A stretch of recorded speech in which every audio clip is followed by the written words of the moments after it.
আমরা প্রত্যেকে পবিত্র শাস্ত্র গ্রন্থের উপরে নজর রাখি। পবিত্র নতুন নিয়ম ফিলিপিওর সুসমাচার, পবিত্র নতুন নিয়ম ফিলিপিওর সুসমাচার অধ্যায় 3,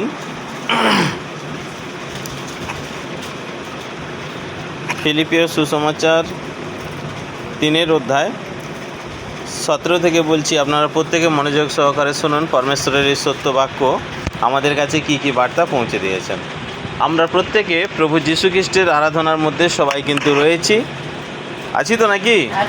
কথা বলবেন, ঠিক আছে? কথা বলবেন, নাহলে ঘুম পাড়িয়ে দেবো, ঘুমিয়ে পড়বেন। এখানে পাখা চলছে, ওই পেছনে আরেকটা পাখা চালিয়ে দেবো, ঘুমিয়ে যাবেন। তো সেই কারণে আপনাদেরকে বলছি যে আমরা প্রত্যেকটা মানুষ, আমরা সবাই কিন্তু প্রভু যিশুর আরাধনার মধ্যে কিন্তু আমরা সবাই রয়েছি। আমরা সবাই আরাধনা করি এবং আমরা প্রার্থনার মধ্য দিয়ে আমরা নিজেদেরকে সংযত রাখার চেষ্টা করেছি এবং আমরা ঈশ্বরের ইচ্ছাকে পূর্ণ করার প্রত্যাশায় আমরা সবাই প্রত্যেক বুধবার এখানে আসি। আমরা এখান থেকে কিছু তথ্য সংগ্রহ করে যাতে আমরা ঈশ্বরের ইচ্ছাকে পূর্ণ করতে পারি, পবিত্র হতে পারি, সৎ হতে পারি এবং নিখুঁত হতে পারি এবং ঈশ্বরের রাজ্যকে যাতে এগিয়ে নিয়ে যেতে পারি। এটাই তো।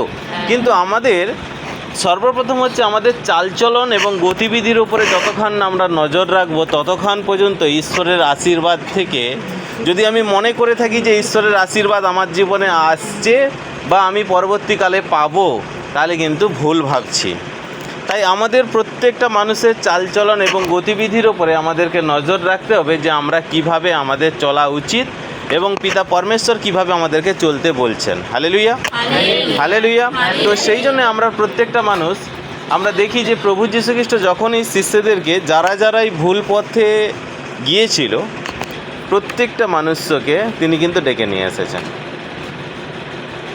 তাই না? যারা ভুল পথে গিয়েছেন প্রত্যেকটা মানুষকে ডেকে নিয়ে এসেছেন। এবং সবথেকে বড় ইন্টারেস্টিং বিষয় হচ্ছে এটাই, যারা ভুল পথে যেতে পারে তাদেরকেও প্রভু কিন্তু ডেকে নিয়ে নিয়েছেন। আজকে আপনাদেরকে প্রভু যীশু বা পিতা পরমেশ্বর কেন ডেকে নিয়েছে? নিশ্চিত হয় ভুল পথে ছিলেন সেই জন্য ডেকে এনেছে, বা নিশ্চিত বা নিশ্চিত তো আগেও হয়তো আপনি ভুল করতে পারেন সেই জন্য পরমেশ্বর আপনাকে ডেকে নিয়েছে।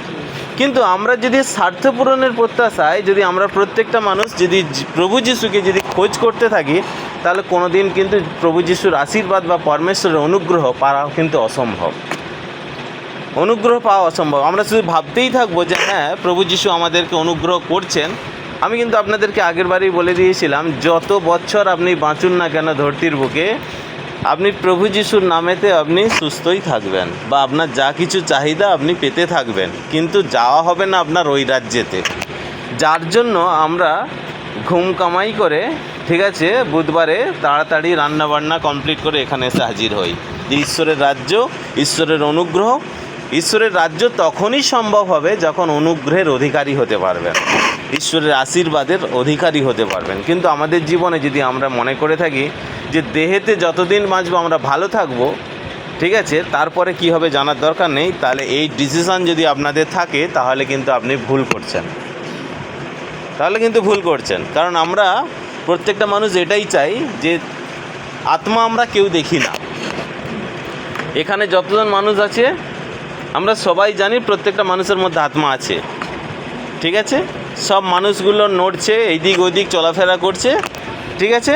আমরা শুধু শরীরটাকে দেখছি যে এই একজন মানুষ এই দিক থেকে ওই দিক চলাফেরা করছে। আমরা বাইরেটাকে দেখতে পাচ্ছি কিন্তু ভেতরটা দেখি না। আর প্রভু যীশু সেটাই করেন বা পিতা পরমেশ্বর সেটাই করেন যে ভেতর যে পরিবর্তন করতে পারবে সেই একমাত্র অনুগ্রহের অধিকারী হবে।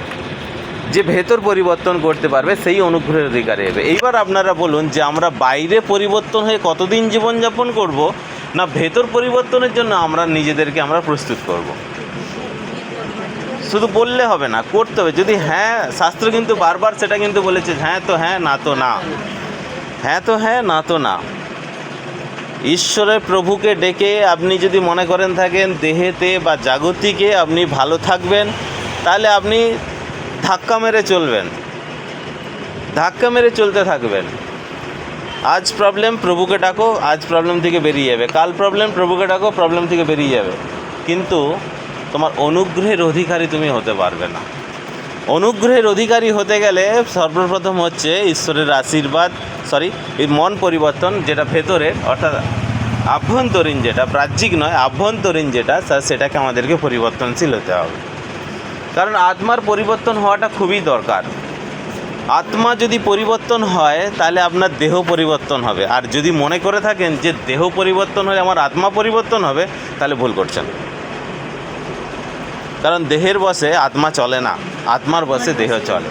তাই সেই জন্য প্রভু যিশু কী বলছেন সেটা আমাদের কিন্তু খুব জরুরি, সেটা আমাদের কিন্তু খুব জরুরি। কী বলতে চেয়েছেন, অনুগ্রহের অধিকারী কী করে হতে হয়, রাজ্যের অধিকারী কী করে হতে হয়, ঈশ্বরের ইচ্ছাকে পূরণ কীভাবে করতে হয়।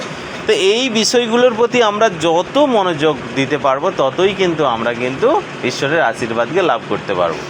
কিন্তু যদি মনে করে থাকেন, আমি বারবার রিপিট করছি যে দেখো আজকে জগৎ সংসারের বুকে যত মানুষ রয়েছে না, সবার মানুষের জীবনেই সমস্যা আছে। স্বয়ং প্রভু যিশু যখন ধরতিতে ছিলেন তখনও তিনি সমস্যার মধ্যে ছিলেন। কিন্তু আমাদের এই সমস্যা থেকে বেরোনোর জন্য আমরা সবাই তৎপর হয়ে উঠি কিভাবে আমরা এই সমস্যা থেকে বেরোতে পারবো। কিন্তু আজ আপনি চিন্তা করুন তো, আপনি যখন সমস্যায় পড়েন প্রভুকে ডাকেন, সমস্যা থেকে আপনি বেরিয়ে যান, ঠিক আছে।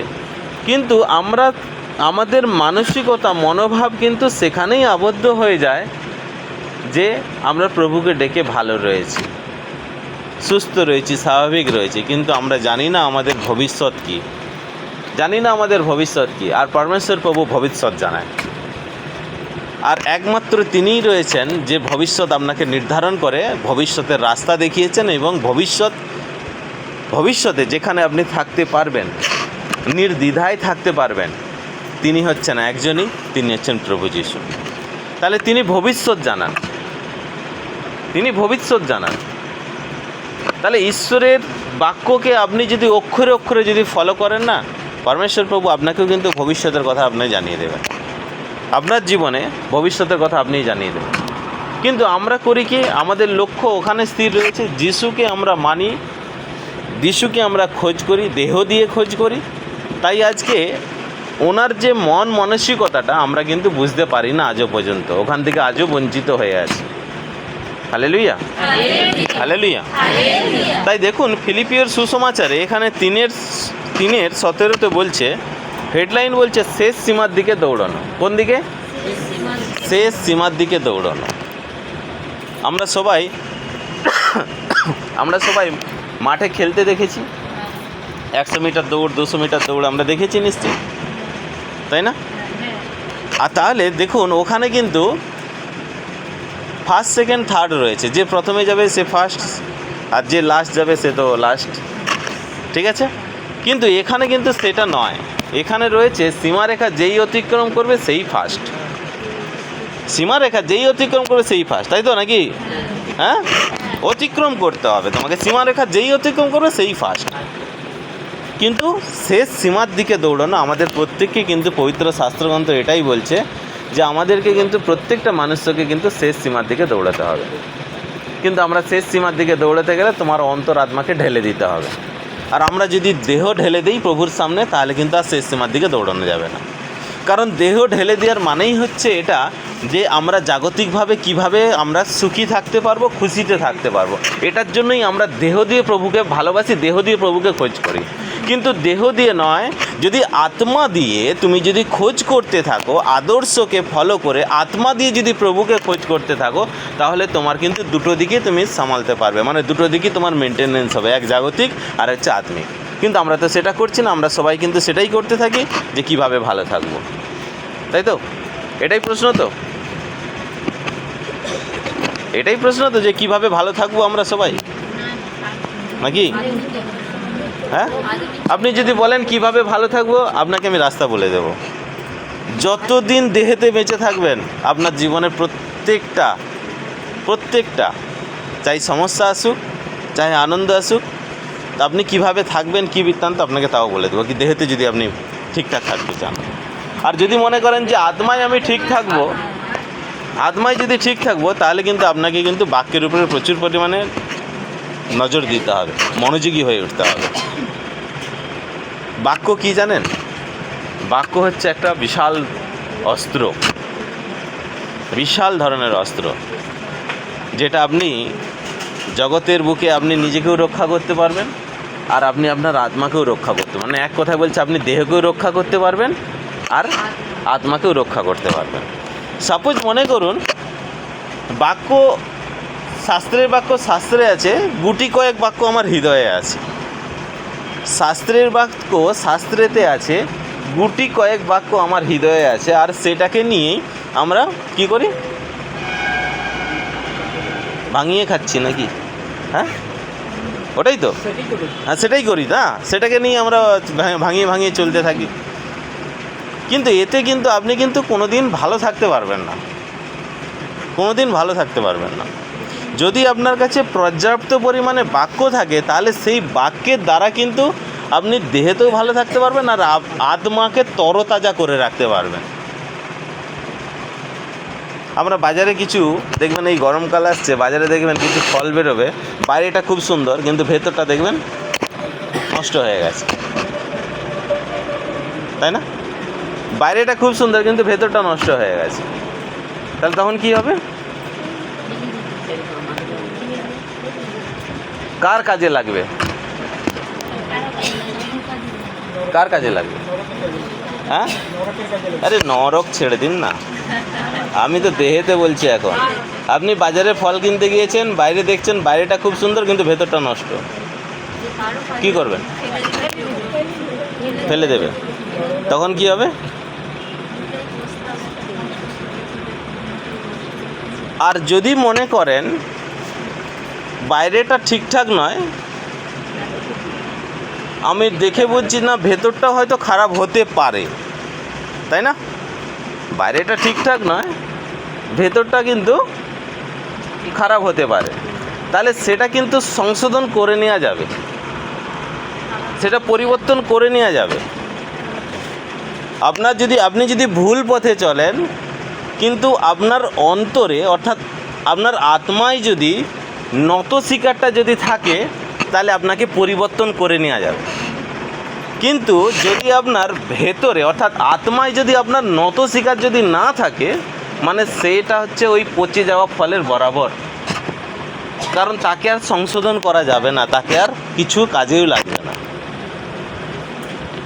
তাহলে আজকে আপনি চিন্তা করুন, আপনি সিদ্ধান্ত নিন যে আপনি কোন জায়গাতে আছেন। আপনি কি চান যে পরমেশ্বর প্রভু, আমি বাইরে যতই খারাপ হোক না কেন আমার ভেতরে একটা সুন্দর মন আছে, তাহলে সেই সুন্দর মনটাকে পরমেশ্বর প্রভু পরিবর্তন করুক, পরিবর্তন করে আমাকে ঈশ্বরের রাজ্যের অধিকারী করুক। কারণ যদি চিন্তা করেন যে ঈশ্বরের রাজ্যের আপনি অধিকারী হওয়ার যদি আপনার লক্ষ্য থাকে, তাহলে আপনার আশাটা সার্থক হবে, আশাটা সার্থক হবে। আর নচেত হবে ভিড় বাড়ানো, নচেত হবে ভিড় বাড়ানো। ভালো করে বুঝে দেখুন, ভালো করে এর আভ্যন্তরীণ তথ্যকে ভালো করে বুঝে দেখুন, কারণ এখানে শাস্ত্র বলছে যে শেষ সীমার দিকে দৌড়ানো। আপনি শেষ সীমার দিকে দৌড়বেন কি করে? আপনি যদি মানসিকতা যদি না ঠিক থাকে যে আমি দৌড়বো, তাহলে আপনি কিন্তু দৌড়াতে পারবেন না। কিন্তু একটা কথাই বলে যে ফার্স্ট পুরস্কার নেবে, নেব, কিন্তু দৌড়াবে, চেষ্টা করব, তাই না? সাপোজ মনে করো আপনাকে দাঁড় করিয়ে দেওয়া হয়েছে দৌড়ানোর জন্য, আপনাকে দাঁড় করিয়ে দেওয়া হয়েছে দৌড়ানোর জন্য, কিন্তু আপনাকে জিজ্ঞাসা করা হয়েছে আপনাকে কিন্তু ফার্স্ট হতে হবে, কিন্তু আমার নিজের উপরে কিন্তু কনফিডেন্ট নেই, আত্মবিশ্বাস কিন্তু নেই যে আমি ফার্স্ট হব কি হব না, আমার কিন্তু কোনো আত্মবিশ্বাস নেই। কিন্তু আমরা প্রত্যেকটা মানুষ যদি বলা হয় যে তুমি পুরস্কার নেবে, বলবে হ্যাঁ পুরস্কার নেব। পাবো আমরা? হ্যাঁ, পাবো কি আমরা? পাবো না। তাই সেই জন্যে বলছে যে আমাদের প্রত্যেকটা মানুষকে প্রভু যিশুর যে সমস্ত আদর্শ রয়েছে আমরা জানি না, কিন্তু সবথেকে বড় জিনিস দেখো, আমরা কিন্তু জানি না ভবিষ্যৎ কি। আজ ঠিক আছো, কাল কি হবে কেউ জানে না। তাই সেই জন্যই বলছে, আমি বহুদিন আগে এইখানেই একটা উদাহরণ বলেছিলাম, যদি লতা পাতার মতো হয় না, বড় বৃক্ষকে জড়িয়ে ধরো, তাই না? লতা পাতা হও আর বড় বৃক্ষকে জড়িয়ে ধরো।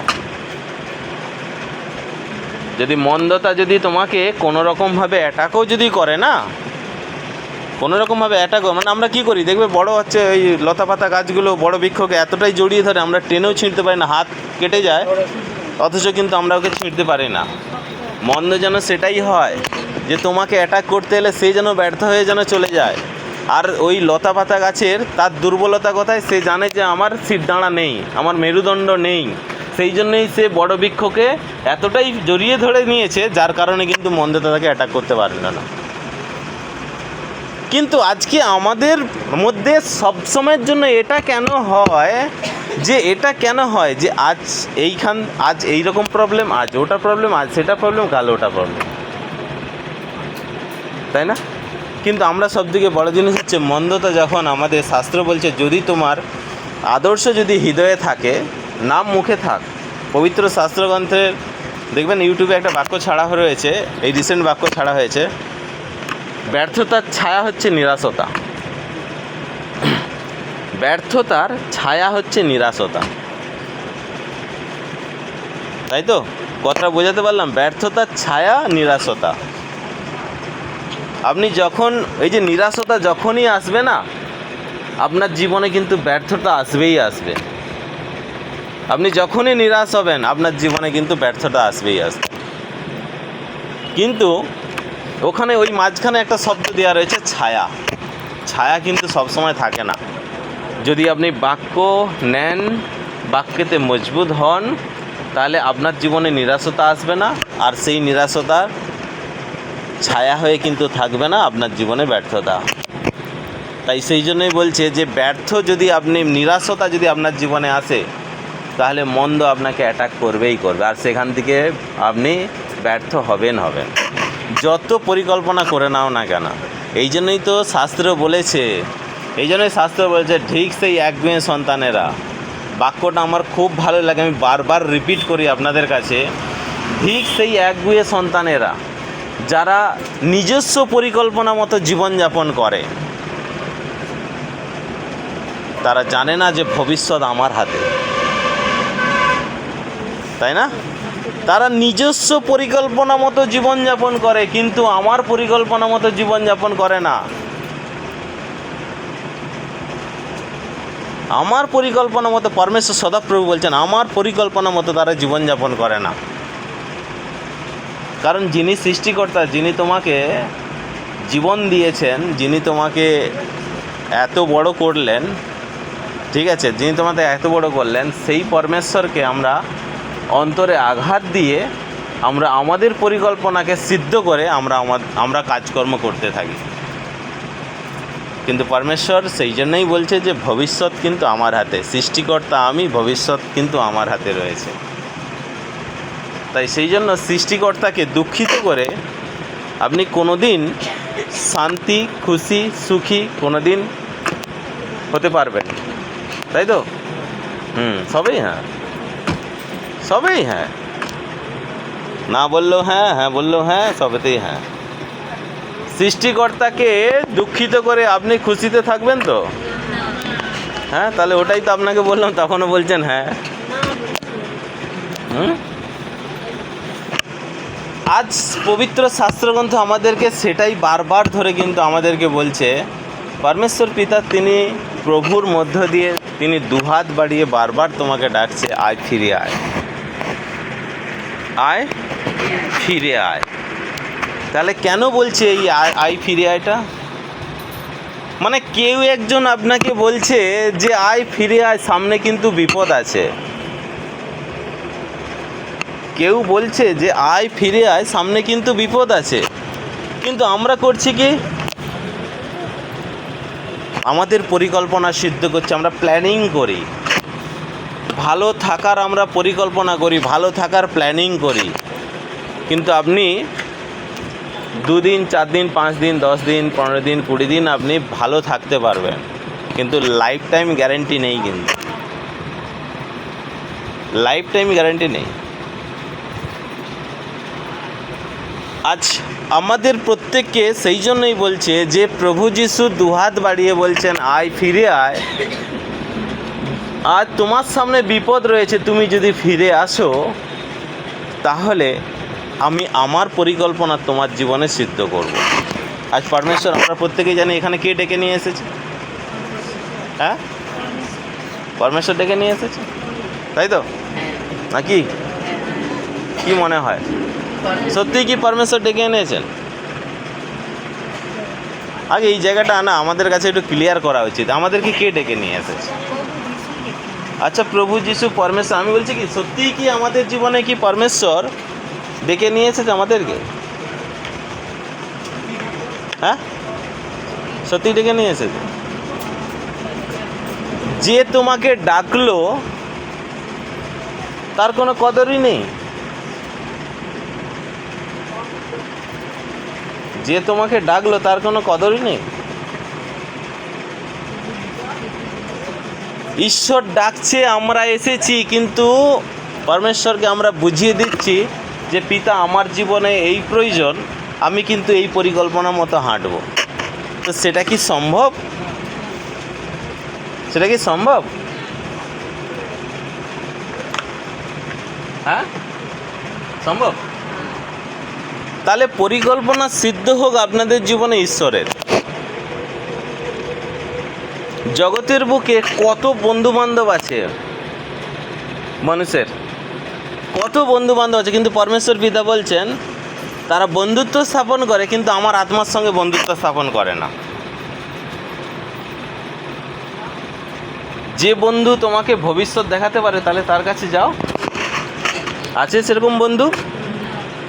হ্যাঁ, যে তোমাকে ভবিষ্যতে ঠিক রাখতে পারবে তাহলে সেই বন্ধু আছে তোমার জীবনে? আমি আপনাদের কাছে একটা প্রশ্নই করছি, যে আপনাকে ভবিষ্যতে ঠিক রাখতে পারবে সেই বন্ধু আপনাদের জীবনে আছে না নেই?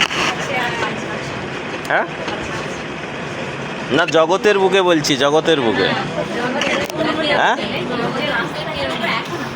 হ্যাঁ,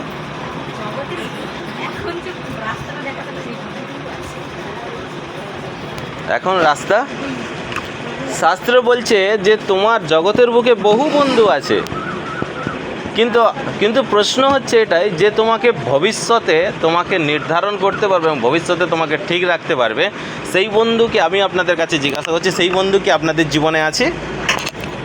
হ্যাঁ, তাহলে আপনারা তো বুদ্ধিমতা নাকি না বুদ্ধিমান? সদাপ্রভু বলছেন তারা বন্ধুত্ব স্থাপন করে কিন্তু আমার আত্মার সঙ্গে করে না। কারণ বন্ধু, তোমাকে জগতের বুকে একজনই বন্ধু রয়েছে যে তোমার দুঃখে, যেটা আপনি বাক্যটা বলছিলেন এক্ষুনি, কাঁদার প্রসঙ্গটা যেটা বললেন, তোমার সুখেতে যে কাঁদতে পারে, তাই তো? তোমার সুখেতে যে কাঁদতে পারে, ঘাড় নাড়ছে সবাই, ঘাড় নাড়ছে, নাড়ুক, আমি বলছি তো, তোমার সুখেতে যে কাঁদতে পারে আর যে তোমার দুঃখেতে হাসতে পারে, তো সেরকম বন্ধু আমাদের সবারই আছে নিশ্চিত। হ্যাঁ, জগতে আছে। এবার পকেটে রাখার চেষ্টা করো, সঙ্গে সঙ্গে খুঁজে পাবে। তাহলে জগতে থাকলে কি হবে? হ্যালো, কোথায় আছো, তাই না? ফোন করতে হবে, ডাকতে হবে, এটা করতে হবে, ওটা করতে হবে। কিন্তু যে তোমার দুঃখে দুঃখিত এবং যে তোমার সুখেতে আনন্দিত, যে তোমার দুঃখেতে দুঃখিত এবং তোমার সুখেতে আনন্দিত, সেই বন্ধুকে হামেশা হামেশা জীবনে যদি সব কিছু হারিয়ে যাক, কিন্তু ওই বন্ধুকে কোনো দিন হারাবে না।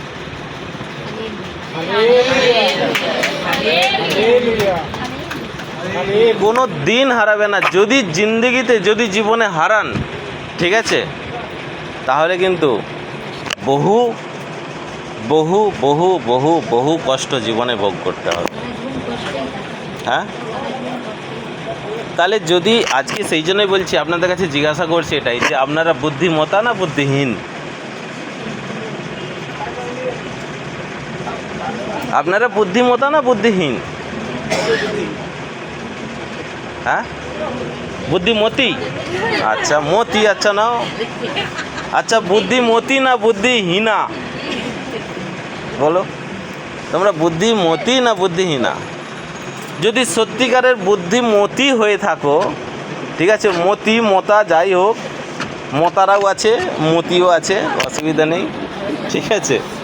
তো সেই জন্যই বলছে যে আমরা যদি সত্যিকারের বুদ্ধিমতী হয়ে থাকি, তাহলে এই বন্ধুকে, যেটা পরমেশ্বর পিতা তিনি বলেই দিয়েছেন, সদাপ্রভুর এটা নিজের কথা, এটা কোনো নবীর কথা নয়, কোনো ভবিষ্যবক্তার কথা নয়, এটা সম্পূর্ণ সদাপ্রভু তার নিজের কথা বলছেন। উনি কতটা দুঃখিত তুমি চিন্তা করে দেখো, যে জগতের বুকে হাজারো বন্ধু স্থাপন করার জন্য, ঠিক আছে, আমরা বিভিন্ন রকমভাবে আমরা চেষ্টা করি, কিন্তু আমার আত্মার সঙ্গে বন্ধুত্ব স্থাপন করার জন্য তুমি চেষ্টা করো না, কোনোদিন চেষ্টা করো না। Hallelujah, hallelujah, hallelujah. এই বাক্যের পরিপ্রেক্ষিতে আমি চেষ্টা করব আপনাদের কাছে আজ যেটা জগৎ সংসারের বুকে যেটা হচ্ছে, যে আমরা একটা পরিকল্পনা করব আগামী দিনে আমরা কিভাবে এই জগৎ সংসার থেকে বন্ধুত্ব স্থাপন করে কিভাবে নিজেদেরকে ধ্বংসের পথে আমরা নিয়ে যাচ্ছি,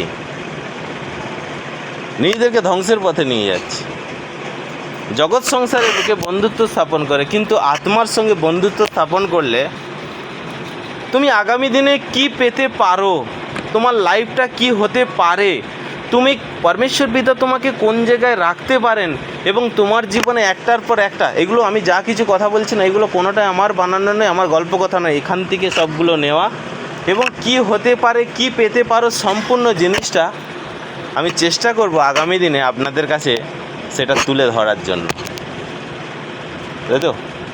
এগ্রি? আরে তো বহুদিন আগে এগ্রি হয়ে আছে, ঠিক আছে, আরে তো বহুদিন আগে রাজি। আমি আগামী দিনে, কারণ এই বাক্যটা সবদিকে আমাদের জীবনে হচ্ছে গুরুত্বপূর্ণ বাক্য, এই যে বন্ধুত্ব স্থাপন করার পর, আজকে বন্ধুত্ব স্থাপন করার জন্য কাউকে আর খুঁজতে হয় না, মোবাইল ব্যবহার করো, হাজারো বন্ধুর লিস্ট আপনার জীবনে চলে আসবে, ইনস্টাগ্রাম ব্যবহার করো, হাজারো বন্ধুর লিস্ট আপনার জীবনে চলে আসবে, চ্যাট, হোয়াটসঅ্যাপ, সব কিছুর মধ্যে কত কিছুর মধ্যে দিয়ে চলে আসবে। কিন্তু আত্মার সঙ্গে বন্ধুত্ব স্থাপন করলে তোমার জীবন, তুমি সেই দিন নিজেকে বুঝতে পারবে যে পরমেশ্বর পিতা তোমাকে কেন এই সংসারে পাঠিয়েছিল। কিন্তু আজ যে বন্ধুত্ব স্থাপন করে তুমি আবেগের বসে দৌড়াচ্ছ, আবেগকে নিয়ে কাজ করছো, আজ তোমার জীবনে কি আসতে পারে সেটা আগামী দিনেও কিন্তু আমি দেখাবো, ঠিক আছে? আগামী দিনে পুরো দেখাবো, এটা আমি চেষ্টা করব।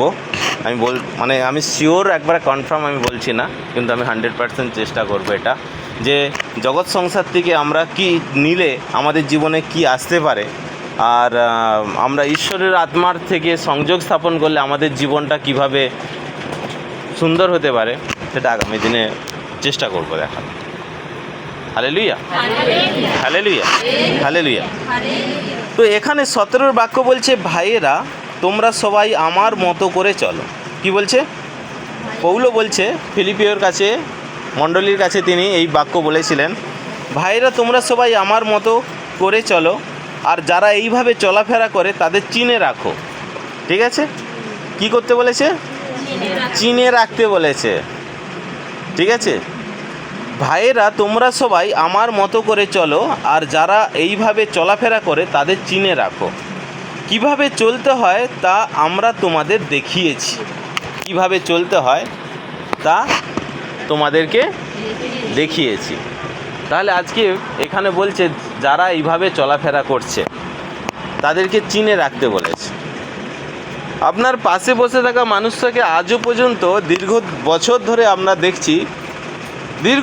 ধরে দেখছি যে একের পাশে আরেকজন বসছে, কিন্তু আমরা পাশে বসে থাকা মানুষটাকে আজও পর্যন্ত আমরা চিনতে পারিনি।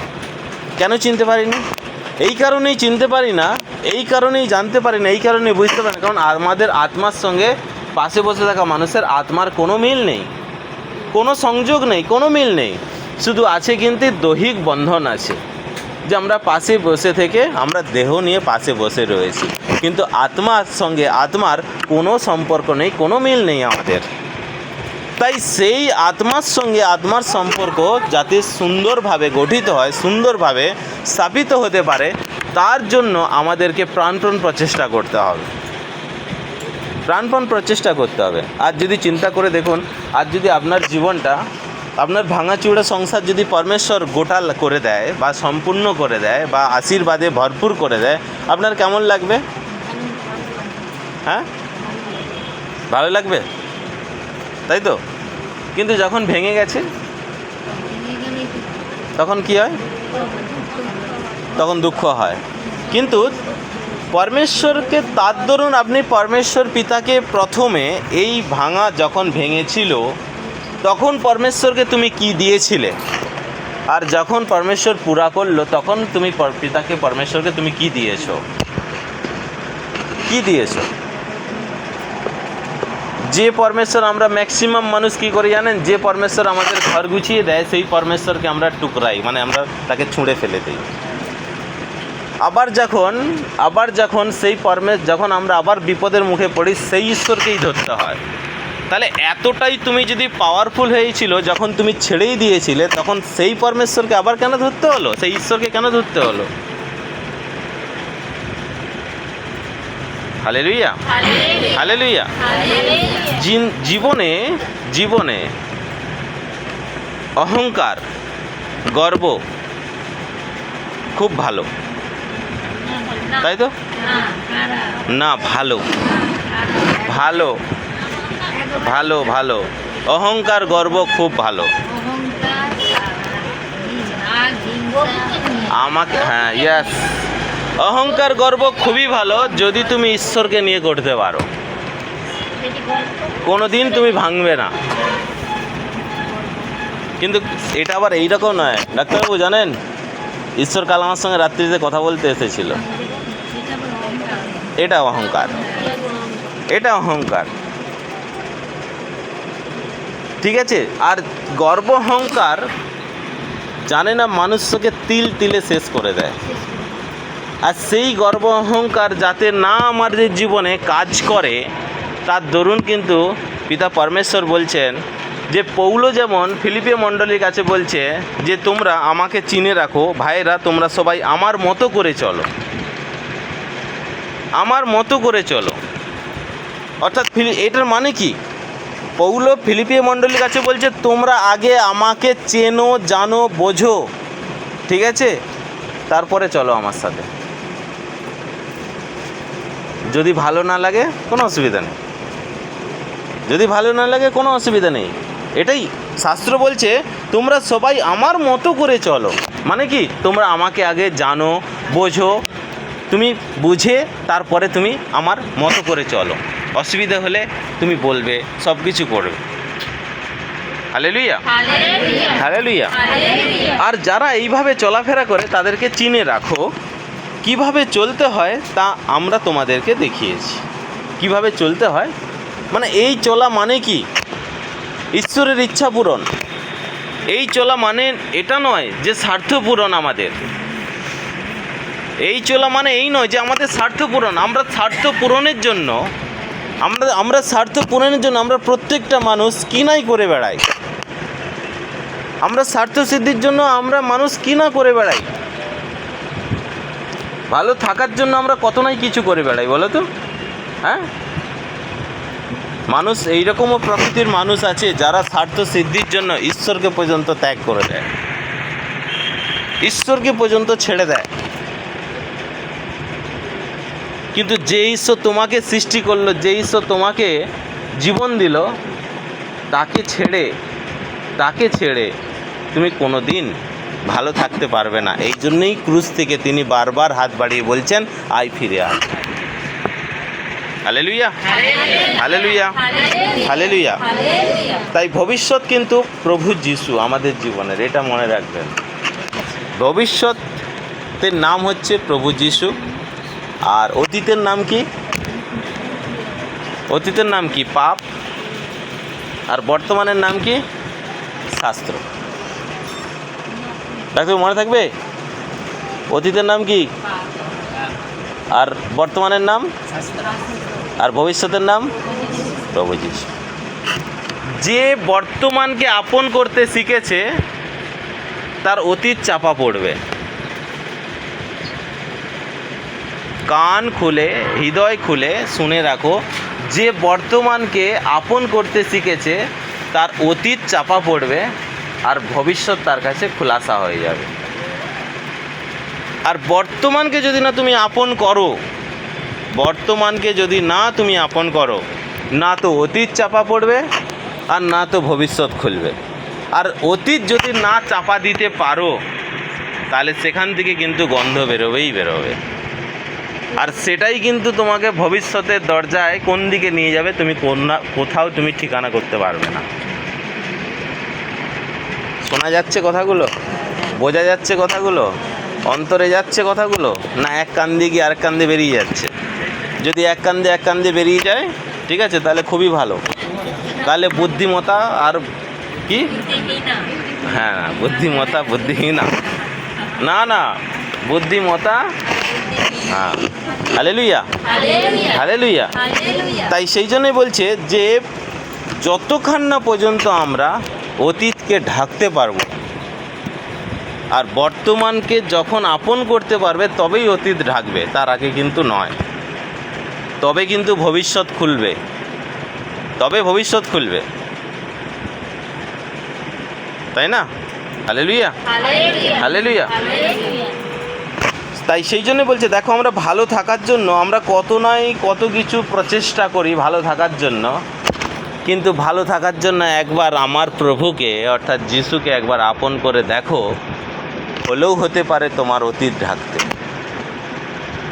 অতীত হয়তো হলেও ঢাকা পড়তে পারে। যদি অতীত ঢাকা পড়তে পারে মানে বর্তমানকে যত আপন করতে পারবেন অতীত তত চাপা পড়বে, আর তবে কিন্তু ভবিষ্যতের দরজা কিন্তু খুলবে।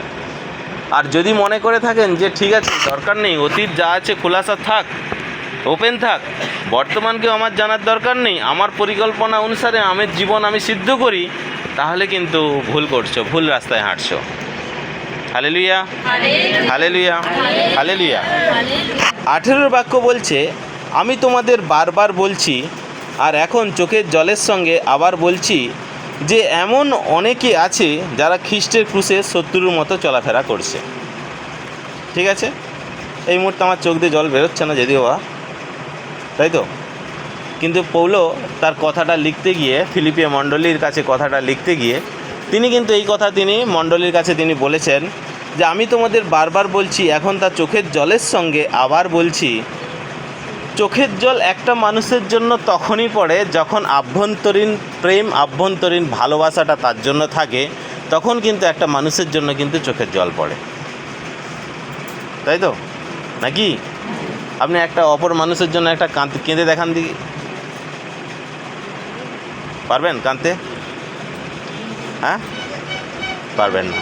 তাহলে এইখানে বলছে যে আমি তোমাদের বারবার বলছি আর এখন চোখের জলের সঙ্গে আবার বলছি, এমন অনেকে আছে যারা খ্রিস্টের ক্রুশের শত্রুর মতো, খ্রিস্টের ক্রুশের শত্রুর মতো চলাফেরা করছে।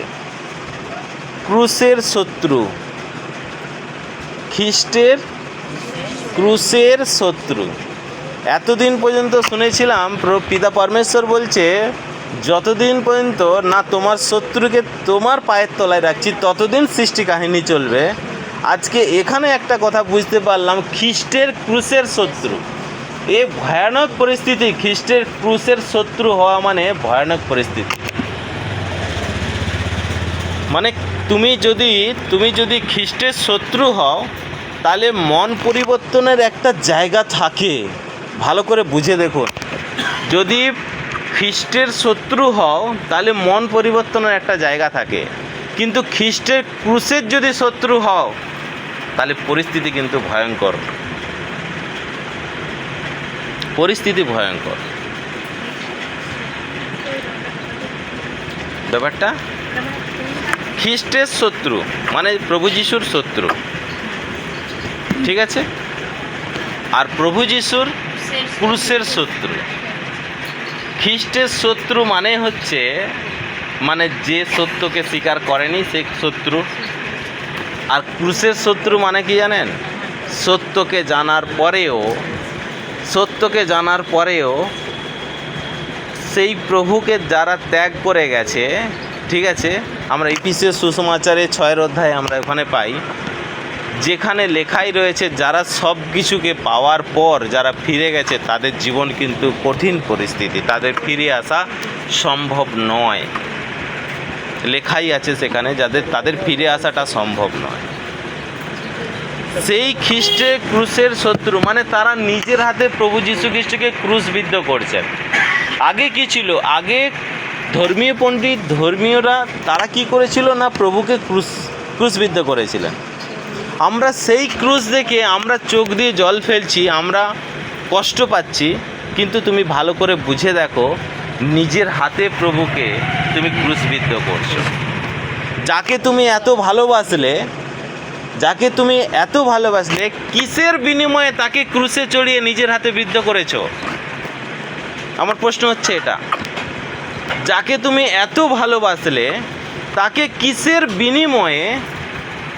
বিনিময়ে তুমি তাকে নিজের হাতে ক্রুশবিদ্ধ করলে? যেটার বিনিময়ে তুমি ক্রুশবিদ্ধ করলে, নিজের হাতে প্রভুকে ক্রুশে তুললে, তাহলে সেটা তোমাকে যতদিন এই ধরতির বুকে বাঁচবে এবং তোমার আত্মা যতদিন জীবিত হয়ে থাকবে সে তোমাকে সুরক্ষিত রাখতে পারবে কোনো কিছুর বিনিময়ে। আমি হয়তো ঘর চেয়েছিলাম, ঘরের বিনিময়ে আমি প্রভু যিশুকে আমি ক্রুশে চড়িয়েছি, বা আমি কোনো কিছু আমার স্বার্থসিদ্ধির নেশাতে আমি প্রভু যিশুকে আমি ক্রুশে দিয়েছি, তাহলে সে তোমাকে ঠিক রাখতে পারবে তো? এমন তো নয়। যাকে তুমি ত্যাগ করছো তার কাছে তোমাকে আসতে হবে। তাহলে এখানে বলছে যে অনেকেই আছে যারা খ্রিস্টের ক্রুশের শত্রুর মতো চলাফেরা করছে। ক্রুশের শত্রুটা কিন্তু ভয়ানক বিষয় ক্রুশের শত্রু হওয়াটা। সমগ্র জাতির, সমগ্র মনুষ্যের পাপ তিনি কাঁধে তুলে নিয়ে, ক্রুশ নিয়ে তিনি হাঁটছিলেন। আপনার কি মনে হয় যে পিতা পরমেশ্বর তিনি নিশ্চিন্তে ছিলেন স্বর্গ থেকে? প্রভু যিশু যখন হাঁটছিলেন, পড়ে যাচ্ছিলেন, তিনি আবার উঠছিলেন ক্রুশ নিয়ে সাহায্য করার জন্য। সেই সময় নেতারা কাউকে তার কাছে যেতে দেয়নি। অত বড় ক্রুশটা নিজেকেই তুলতে হচ্ছে, নিজেকেই বয়ে নিয়ে যেতে হচ্ছে। তাহলে প্রভু যিশুর এই কষ্ট দেখি পিতা পরমেশ্বর স্থির ছিলেন? আমার তো মনে হয় না যে তিনি স্থির ছিলেন। হতে পারে শাস্ত্রতে লেখা রয়েছে, আজ শাস্ত্রের বাণী পূর্ণ হচ্ছে, কিন্তু শাস্ত্রের বাণী পূর্ণ হলেও তার নিজের পুত্রের জন্য, নিজের সন্তানের জন্য কি তার দুঃখ হয়নি? নিশ্চিত দুঃখ হয়েছে। তাহলে ঠিক সেই রকম বলছে যে সমগ্র জাতির পাপ, সমগ্র জাতির কষ্টটাকে তুলে নিয়েছিল ক্রুশেতে, সেই প্রভুকে যখন ক্রুশ থেকে নামানো হয়েছিল, তাকে কবরস্থিত করেছিলেন, প্রভু যিশুকে পিতা পরমেশ্বর তার মহাশক্তির দ্বারা জীবিত করে তুলেছিলেন। কিন্তু আজকে যদি আমরা ঠিক সেই প্রভুকে যদি আবার পুনরায় নিজের হাতে যদি ক্রুশবিদ্ধ করি, তাহলে তুমি কিন্তু সেই ধর্মীয় পণ্ডিত, ধর্মীয় নেতাদের থেকে কিন্তু কম নয়। দেখো, শাস্ত্রেতে ধর্মীয় পণ্ডিত, ধর্মীয় নেতারা প্রভুর পরিকল্পনা তো তারা জানতো, এসেছিল যখন সেই সময়কালটা ছিল। প্রভুর পরিকল্পনা একদিকে, আর তাদের পরিকল্পনা, ঠিক আছে, নেতাদের পরিকল্পনা একদিকে ছিল। তাহলে এরাও জানতো পরিকল্পনাটা, নেতারা জানতো প্রভুর পরিকল্পনাটা, কিন্তু স্বীকৃতি দিয়েছিল কি? স্বীকৃতি দেয়নি। না স্বীকৃতি দিয়ে নিজের পরিকল্পনাতে প্রভু যিশুকে ক্রুশবিদ্ধ করেছে। ঠিক একই রকমভাবে আজকেও আমরাও নিজেরা পরিকল্পনা করি ভালো থাকার জন্য, ভালো খাওয়ার জন্য, ভালো পড়ার জন্য, সব কিছুতে আমরা পরিকল্পনা করি, কিন্তু ঈশ্বরের আদর্শ বা ঈশ্বরের অভিষেক, ঈশ্বরের আশীর্বাদ ছাড়াই আমরা ভালো থাকার চেষ্টা করি। তাহলে যখন সেই সময়ে প্রভু যিশু থেকেও ধর্মীয় নেতারা তারা কিন্তু প্রভুকে স্বীকৃতি দেয়নি, তার পরিকল্পনাকে স্বীকৃতি দেয়নি। আজকেও যদি তোমার কাছে যে বাক্য তোমার কাছে পরিকল্পনার কথা তুলে দেওয়া হচ্ছে, সেটাকে জানার পরেও তুমি যদি স্বীকৃতি না দাও, তাহলে তোমার জীবনে কিন্তু ভয়ানক পরিস্থিতি দাঁড়াতে পারে। Hallelujah, hallelujah. তাই আমরা কেউই যেন না সেই ভয়ানক পরিস্থিতিতে যেন না সামিল হই। আর আমরা যদি ভয়ানক সেই পরিস্থিতিতে সামিল হই, তাহলে কিন্তু জগৎ সংসারের মধ্যে আর কাউকেই পাবে না যে তোমাকে ওই জায়গা থেকে বের করে নিয়ে আসবে। কারণ তুমি সব কিছুকে ত্যাগ করে তারপরে কিন্তু প্রভুকে আপন করেছো। সব কিছুকে ত্যাগ করে প্রভুকে আপন করেছো, মানে এইটুকু মনে করে রাখুন, দুনিয়ার সব দরজাই বন্ধ। ঠিক আছে, প্রভুকে আপন করেছে, একটা দরজাই খোলা রয়েছে, সেটা হচ্ছে সত্যের দরজা। আজকে সব থেকে বড় প্রসঙ্গ কি জানেন? যখন তুমি প্রভুকে মানে যিশুকে প্রভু বলে মুখে স্বীকার করেছো এবং অন্তরে বিশ্বাস করেছো যে তিনি মৃত থেকে জীবিত হয়ে উঠেছেন, যেই দিন থেকে এই দুটো কন্ডিশন আপনার জীবনে, এই দুটো কন্ডিশন, প্রভুকে মানে যিশুকে প্রভু বলে স্বীকার, মুখে স্বীকার, আর অন্তরে বিশ্বাস যে ঈশ্বর তাকে মৃত থেকে জীবিত করে দেবে, এই দুটো কন্ডিশন যখন আপনার জীবনে আপনি গ্রহণ করলেন, আপনার মধ্যে ধার্মিকতা উৎপন্ন হতে শুরু হলো। আপনার মধ্যে ধার্মিকতা উৎপন্ন হতে শুরু হলো। কোন কন্ডিশন দুটো? যিশুকে প্রভু বলে মুখে স্বীকার আর অন্তরে বিশ্বাস ঈশ্বর মৃত থেকে জীবিত করে তুলেছেন। তখন আপনার মধ্যে ধার্মিকতা উৎপন্ন হতে শুরু হলো।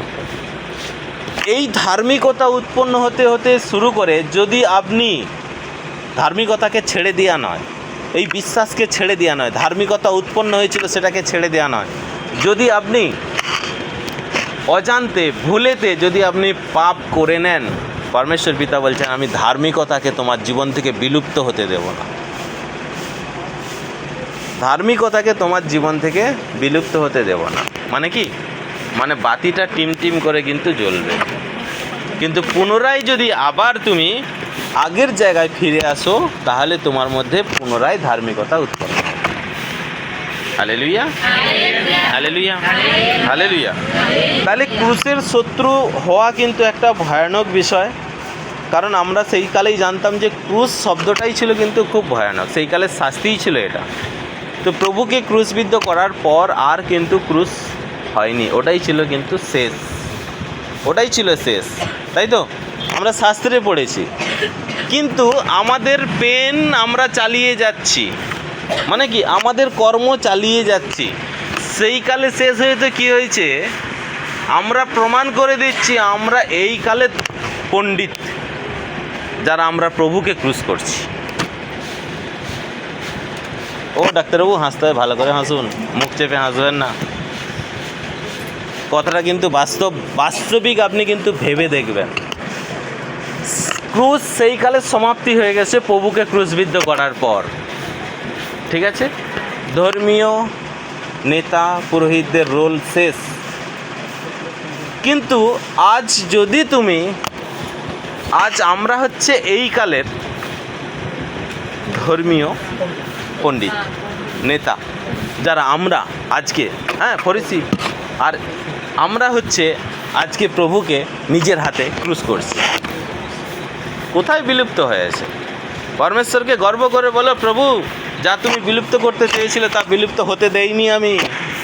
গর্ব করে বলো, যে ধর্মীয় পণ্ডিত ধর্মীয় নেতাদের পরিকল্পনা বিলুপ্ত করার চেষ্টা করেছিল, কিন্তু আমি এই কালের ধর্মীয়, আমি এই কালের পণ্ডিত, আমি এই কালের ফরিসি, তাই আমি বিলুপ্ত হতে দেইনি, আমি করছি আবার ক্রুশ। গর্ব করে বলো।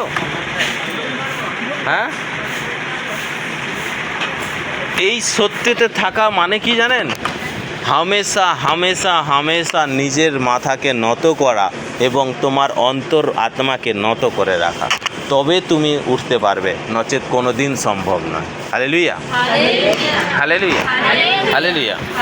যদি তো এই শাস্ত্রের থেকেই পাওয়া, যদি তুমি নিজেকে নত করো তবে তোমাকে কিন্তু উপরে তোলা হবে। তাই সেই জন্য এই ক্রুশের শত্রু হতে যেও না। এমনি প্রভু যিশু পিতা পরমেশ্বর খোঁজ করছেন, যতদিন না পর্যন্ত তোমার শত্রুকে তোমার পায়েতে রাখছি, সৃষ্টি কাহিনী চলতে থাকবে। হ্যাঁ, আর আজকে তুমি চিন্তা করে দেখো, যে প্রভু খোঁজ, পিতা পরমেশ্বর খোঁজ করছে, ওনার অভিষেক, ওনার অনুগ্রহ আমরা পেয়েছি, বরং আমাদের সাহায্য করা উচিত ওনাকে এই ধরতি থেকে যাতে পাপ নামক শব্দটা পুরোপুরিভাবে বিলুপ্ত হয়ে যায়। কিন্তু আমরা তো কেউই স্বীকার করি না যে আমি হচ্ছে পাপীদের প্রধান, কেউই স্বীকার করি না। কীরকমভাবে স্বীকার করি? কেউ স্বীকার করবেন যে পাপীদের প্রধান? কেউ স্বীকার করতে পারবে? Hallelujah, hallelujah. এনারা গোল টেবিল বৈঠক করবে নাকি তোমরা? হ্যাঁ, বৈঠক করবে নাকি? হালেলুয়া। তাই সেই জন্য বলছে ক্রুশের শত্রুর মতো চলাফেরা করো না, কারণ ক্রুশের শত্রুর মতো চলাফেরা করলে জীবন কিন্তু বহু ভয়ানক পরিস্থিতিতে দাঁড়িয়ে যাবে। তাই সেই জন্য ওই পরিস্থিতিতে সামিল হয়েও না। হালেলুয়া। 19 বাক্য বলছে তাদের ভাগ্যে আছে ধ্বংস। দেখো, একটু আগে যে কথাটা বলেইছিলাম যে ক্রুশের শত্রুর মতো যদি তুমি চলাফেরা করতে থাকো, তোমার ভাগ্যে ধ্বংস ছাড়া আর কিছুই নেই। ক্রুশকে ভালোবাসো। ক্রুশে এক ফোঁটা রক্ত যদি লেগে থাকে, সেই রক্তকে মোছানোর প্রবণতায় নিজের মনকে স্থির করো। আর সেটা হচ্ছে নিজে আদর্শ, প্রভুর আদর্শ অনুসারে চলে। আজকে তুমি দেখো, প্রভু যিশু অনেক সময় এই যে প্রভুর যে হাতে এই যে শিষ্যদেরকে তিনি যে দর্শন দিয়েছিলেন, সেই দর্শনের সময় প্রভু দেখিয়েছিল যে এই দেখো আমি সেই হাতের সেই ছিদ্রটা দেখিয়েছিল। আজও প্রভুর সেই ক্ষতস্থান হয়ে রয়েছে। কিন্তু আজ যদি আমরা নিজেরা যদি সূচি হতে পারি, মন পরিবর্তন করতে পারি, তাহলে কিন্তু আমরা ওই প্রভুর ক্ষতস্থানকে কিন্তু শোকাতে পারব। সেটা সম্পূর্ণ আমাদের উপরে নির্ভর করছে।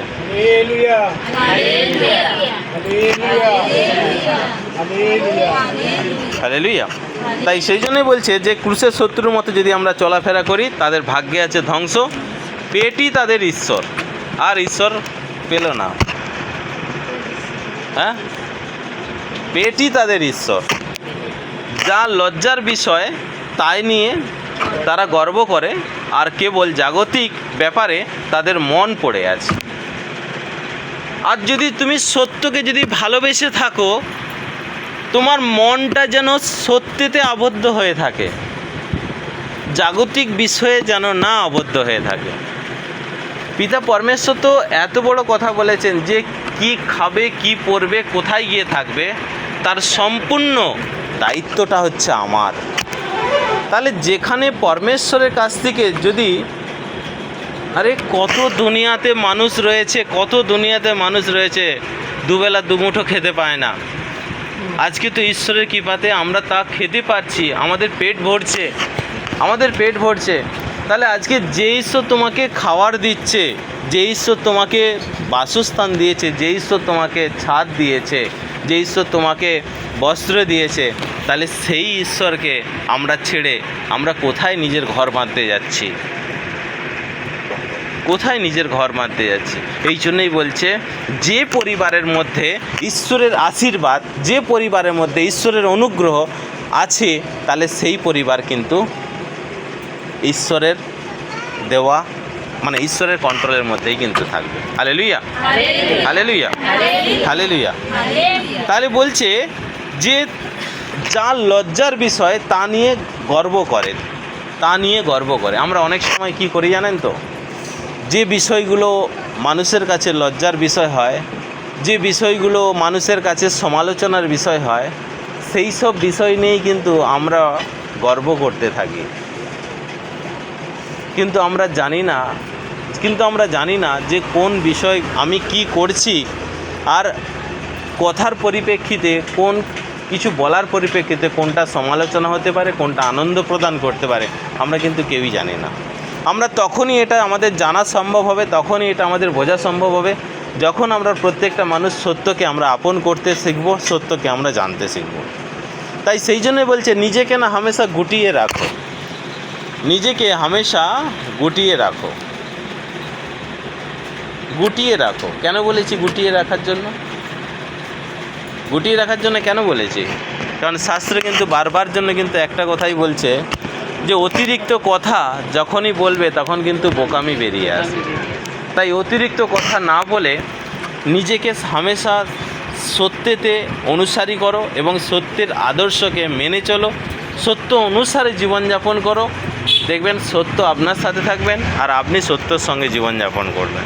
তাহলে এখানে কিন্তু সেই বিষয় বলছে যা লজ্জার বিষয় তা নিয়ে গর্ব করে। কিন্তু আমরা জানি না কোন বিষয়গুলো মানুষের কাছে লজ্জার বিষয় হতে পারে, কোন বিষয়গুলো ঈশ্বরের কাছে লজ্জার বিষয় হতে পারে, কোন বিষয়গুলো আমাদের মণ্ডলীর কাছে লজ্জার বিষয় হতে পারে। আমরা কোনো কিছুই কিন্তু সেই বিষয়ে সচেতন থাকি না, আমরা কোনো কিছুই সেই বিষয় নিয়ে আমাদের মাথা ঘামাই না আমরা। কারণ আমরা এখানে বলছে তা নিয়ে গর্ব করে, আর তা কেবল জাগতিক ব্যাপারে তাদের মন পড়ে আছে। যদি তুমি জাগতিক ব্যাপারে তোমার মন আবদ্ধ হয়ে থাকে তাহলে কিন্তু তুমি কিন্তু যিশুকে পাবে না, যিশু নামটাকে পাবে,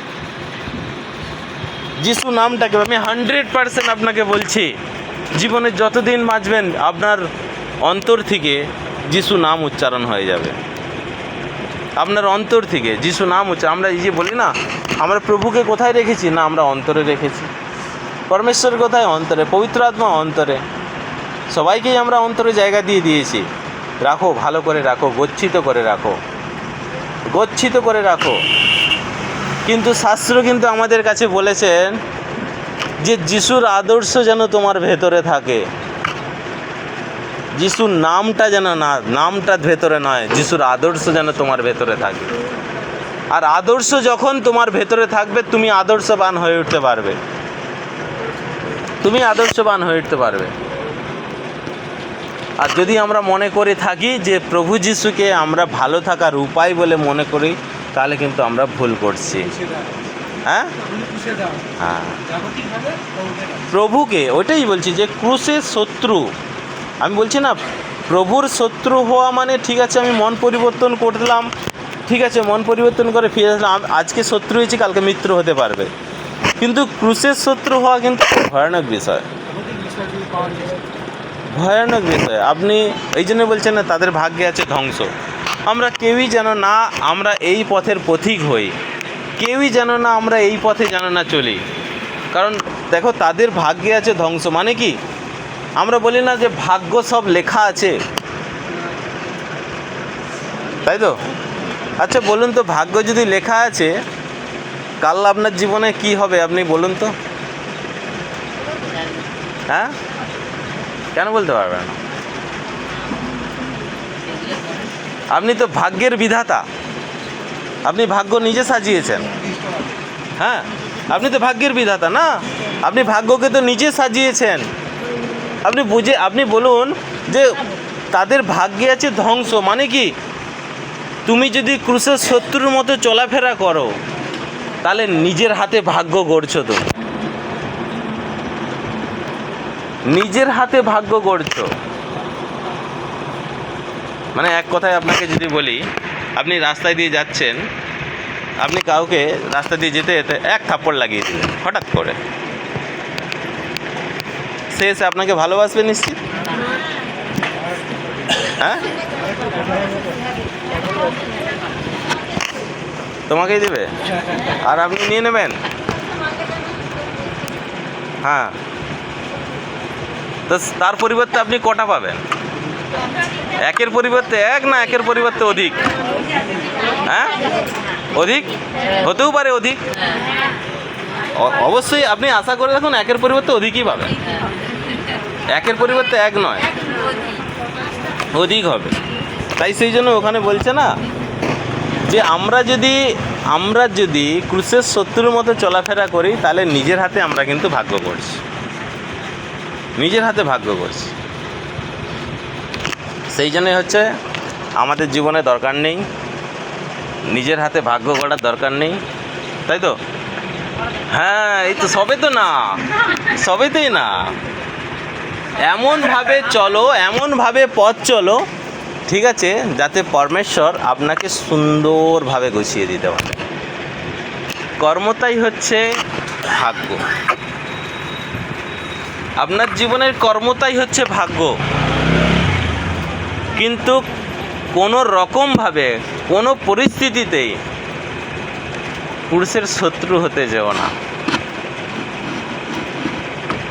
পুরুষের শত্রু হতে যেও না। শুধু এইটুকু কথা মনে রাখবেন, জীবনে যতদিন বাঁচবেন, ঠিক আছে, কত কথা মনে রেখেছেন, কত কথা ভুলে গেছেন আমি হয়তো জানি না, কিন্তু এইটুকু আপনাকে আমি অনুরোধ করব, আপনাদের প্রত্যেককেই, যে জীবনে যতদিন এই দেহেতে বেঁচে থাকবেন, পুরুষের শত্রু হয়ে কোনোদিন চলবেন না। মাথা তুলতে পারবেন না, মাথা তুলতে পারবেন না। কারণ মাথা তুলতে পারবেন না এই কারণ হচ্ছে, মানে ঈশ্বর যে আপনাকে ওঠাবে সেটা হবে না, সেটা হবে না। জীবনে যতদিন বাঁচবেন পুরুষের শত্রু হতে যেও না। নাম জপ করো বেশক, আচ্ছা, তাও, কিন্তু শত্রু হতে যেও না।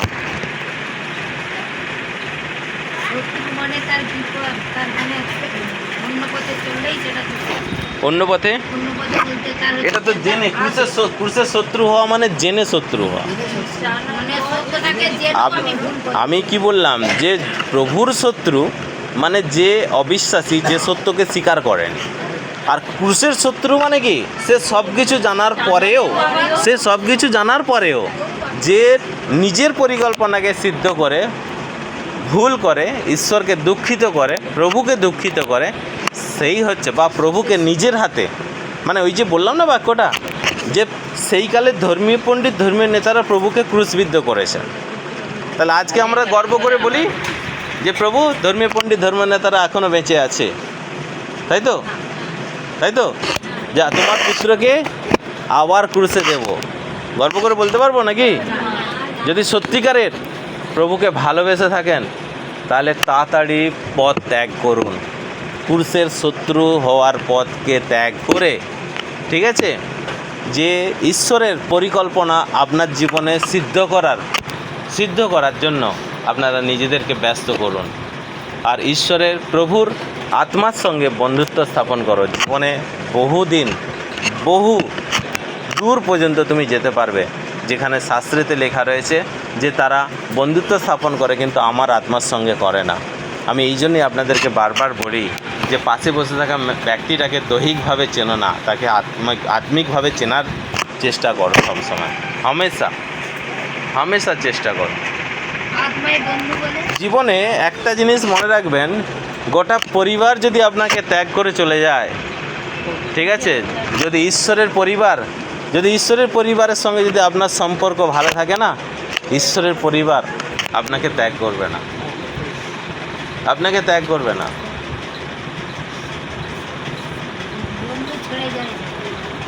বন্ধু ছাড়ার জন্য বলছে না, মানে সংসারের যা কিছু রয়েছে সব যদি তোমাকে ত্যাগও করে দেয় না, তুমি যদি গাছতলাতেও এসে বসো, ঈশ্বরের পরিবার এমন একটা পরিবার যে তোমাকে কোনোদিন ত্যাগ, যদি তার সম্পর্ক ভালো রাখো, এই যে দেখুন, আপনাকে আমি একটা কথা বলি, বহু মানুষ বহু প্রবলেমের মধ্যে পড়ে, সেই সময় আমরা কি করি, প্রবলেমের মধ্যে পড়লে কি করি, হতাশ হই। ফার্স্ট কাকে? প্রভুকে ডাকে, ঠিক আছে। আপনি মনে করুন, সাপোজ মনে করুন প্রভুকে ডাকার পরেও আপনি ওখান থেকে বেরোতে পারলেন না, কি করবেন তখন?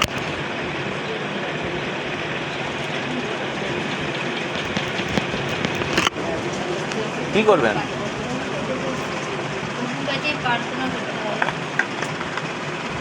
কিন্তু আপনি যে জায়গায় দাঁড়িয়ে আছেন, ওই জায়গাটা এমনই একটা জায়গার মধ্যে দাঁড়িয়ে আছেন যে যেখানে আপনি প্রভুকে ডাকছেন, প্রার্থনা করছেন, কিন্তু আপনি বেরোতে পারছেন না।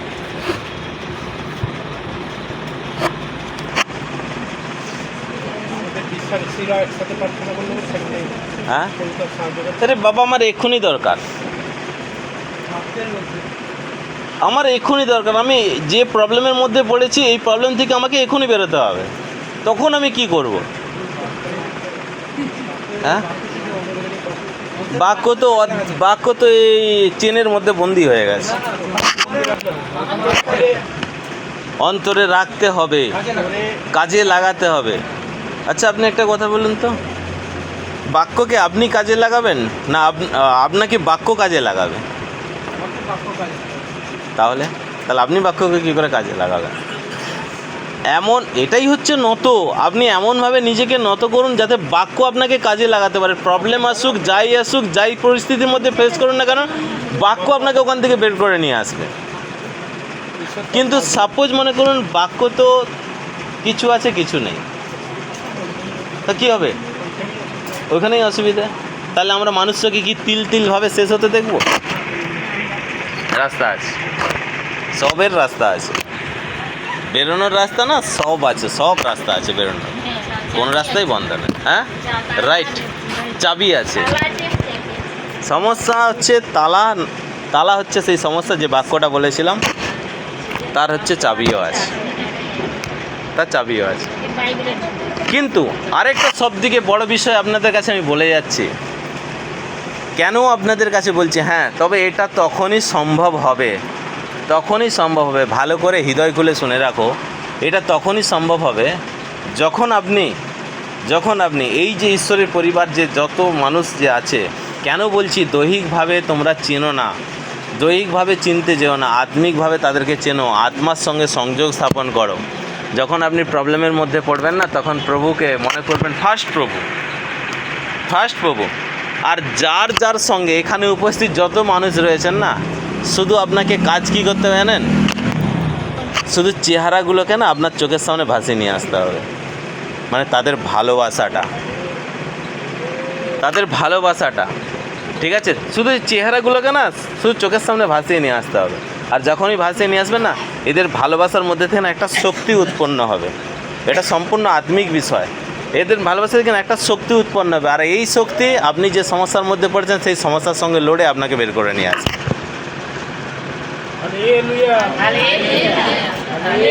বুঝতে পেরেছেন? কিন্তু এটা তখনই সম্ভব হবে যখন আপনার পাশে বসে থাকা মানুষের সঙ্গে আত্মিকভাবে আপনার সম্পর্ক স্থাপন হলো। আচ্ছা কী আছে, হ্যাঁ দিদি আপনি প্রার্থনায় আছেন তো, হ্যাঁ ঠিক আছে, আপনি প্রার্থনায় আছেন, হ্যাঁ ঠিক আছে, এইটুকুর এটা কিন্তু আত্মার সম্পর্ক নয়, আত্মিক সম্পর্কটা এমনই সম্পর্ক না, আত্মার সম্পর্কটা এমনই সম্পর্ক যেখানে কেউ কাউকে ছেড়ে যাবে না, সেটা হচ্ছে আত্মার সম্পর্ক। তুমি যেখানে লন্ডনে বসেও তুমি যদি প্রবলেমের মধ্যে পড়ো না, শুধুমাত্র এই মানুষগুলোর প্রেম, ভালোবাসা, আভ্যন্তরীণ আন্তরিক যেটা ভালোবাসা, সেটা যদি তোমার মধ্যে শক্তি উৎপন্ন করাতে পারো, মানে শক্তি উৎপন্ন করাতে পারে, উৎপন্ন এরা করবে না, তোমাকে করতে হবে। যে প্রবলেমের মধ্যে পড়েছে তাকে করতে হবে। যদি করো তবে কিন্তু তুমি বেরিয়ে যাবে। কারণ প্রত্যেকটা মানুষের যে আত্মার যে পাওয়ার, সেই পাওয়ারটা একটা জায়গায় মিলিত হয়ে ওখানে কাজ করবে, আর ওখান থেকে কিন্তু বেরিয়ে যাবে। বুঝতে পারলাম কথাটা? হ্যাঁ যেন না হয়, তাই তো? হ্যাঁ যেন হ্যাঁ হয়, আর না যেন নাই হয়। ঠিক আছে, বোঝা গিয়েছে? অনেক কিছু প্রসঙ্গ আছে, যে প্রসঙ্গগুলোকে আমাদেরকে জানতে হবে। এই যে শাস্ত্রীতে তোমাদের কাছে বলেইছি যে পিতা পরমেশ্বর তিনি যে বলেছেন, তুমি যে সৎ, পবিত্র, নিখুঁত, এই তিনের সাক্ষ্য দেবে দুজন। তুমি যে সূচি, এই তিনের সাক্ষ্য দেবে দুজন। সেই দুজন কে জানে? এক হচ্ছে ঈশ্বর, আর দ্বিতীয় হচ্ছে মানুষ। আর আমরা বুঝি কি, আমরা বলি কি, আমি যা করছি ঈশ্বর জানে। ঠিক আছে, আমি ভুল করছি না ঠিক করছি ঈশ্বর জানে, ঈশ্বর বুঝে নেবে, ঈশ্বর দেখে নেবে। ঠিক আছে, ওকে শাস্তি দিক, এটা হোক, ওই হোক, সেই হোক। ভুল করছো, ভুল রাস্তায় হাঁটছো। কারণ একটা জিনিস হামেশা মনে রাখবে, ঈশ্বর তখনই তোমার সঙ্গে তোমার পক্ষে সাক্ষ্য দেবে, ঈশ্বর তখন তোমার পক্ষে সাক্ষ্য দেবে যখন মানুষ দেবে, তারপরে ঈশ্বর দেবে, তার আগে কোনো দিন নয়। আর আমরা যদি মনে করে থাকি যে ঈশ্বর দেখতে পাচ্ছে, ঈশ্বর সব কিছু জানে, আরে ঈশ্বর জানে, সব কিছু জানে। জগৎ সংসারের বুকে যার সঙ্গে হাঁটছো, যার সঙ্গে ফিরছো, তার আগে তোমাকে চেনে। তাই মানুষ সাক্ষী দেবে, তারপরে ঈশ্বর সাক্ষ্য দেবে বিচারের সময়। কিন্তু শাস্ত্রেতে অপশান নেই যে কোনো একজন দিলেই হবে, হয় মানুষ দিক নচেত ঈশ্বর দিক। কিন্তু বলছে ঈশ্বর এবং মানুষ। দুজনকেই দিতে হবে, তবে গ্রাহ্য হবে, তবে গ্রাহ্য হবে। আর আমরা যদি মনে করি ঈশ্বর দিয়ে দেবে বা ঠিক আছে কোনো অসুবিধা নেই, শাস্ত্রের বাক্যকে যদি লঙ্ঘন করো ভুল করবে। তাই প্রথম মানুষ দেবে, তারপরে ঈশ্বর দেবে। আর আমরা বলো, মানুষ কারো বিষয়ে সাক্ষ্য দিল, হ্যাঁ, কিন্তু ঈশ্বর যে তার বিষয়ে সাক্ষ্য দেবে সেটা তো অবশ্যই দেবে, অবশ্যই দেবে। তার জন্য আপনাকে আমি 5 মিনিট একটু সময় চেয়ে নিচ্ছি আপনাদের কাছ থেকে, এমনি টাইম তো হয়েছে। যে সময়টা হচ্ছে, যেটা প্রসঙ্গ যেটা হচ্ছে এটাই, এই যে শাস্ত্রেতে বলছে না, সাক্ষী যে বিষয়গুলো আমরা দেই, আমরা যে সাক্ষী দেই, এই সাক্ষী মানে কি জানেন? সাক্ষী হচ্ছে জাগতিক, আর সাক্ষ্য হচ্ছে আত্মিক। সাক্ষী হচ্ছে জাগতিক। সাক্ষী কি? আমার এই প্রবলেম হয়েছিল, এটা হয়েছিল, ওটা হয়েছিল, আমার এই সমস্যা, আমার ইচ্ছা পূরণ হয়েছে, ওটা হয়েছে, এই হয়েছে, ঈশ্বরের কাছে আমি প্রার্থনা করেছিলাম, ঈশ্বরের কাছে আমাকে সাক্ষী দিতে হবে। এটা মানত, আমি মানত করেছি ঈশ্বরের কাছে, এটা আমি সাক্ষী দিতে হবে, এটা আমি মানত করেছি, এটা হচ্ছে জাগতিক। কিন্তু সাক্ষ্য কি জানেন? শাস্ত্র বলছে সাক্ষীর থেকে সাক্ষ্যের গুরুত্ব বেশি। কিন্তু আমরা কেউ কিন্তু সাক্ষ্য হয়ে দাঁড়াই না, আমরা প্রত্যেকে সাক্ষী দিই। আমার আটকে থাকা কাজটা কমপ্লিট হয়ে গেছে, মানে আমি ঈশ্বর আমাকে তা পুরো করে দিয়েছে, আমি মানত করেছিলাম, সেটা আমি পুরা করলাম আজ। এটা হচ্ছে সাক্ষী, এটা হচ্ছে সাক্ষী। সাক্ষী হচ্ছে জাগতিক, যার সঙ্গে আত্মিকের কোনো মিল নেই, কোনো মিল নেই। আপনি যদি মনে করে থাকেন যে হ্যাঁ আমি প্রভুর নামে, তো ওই যে শাস্ত্রীতে বলেছেন যারা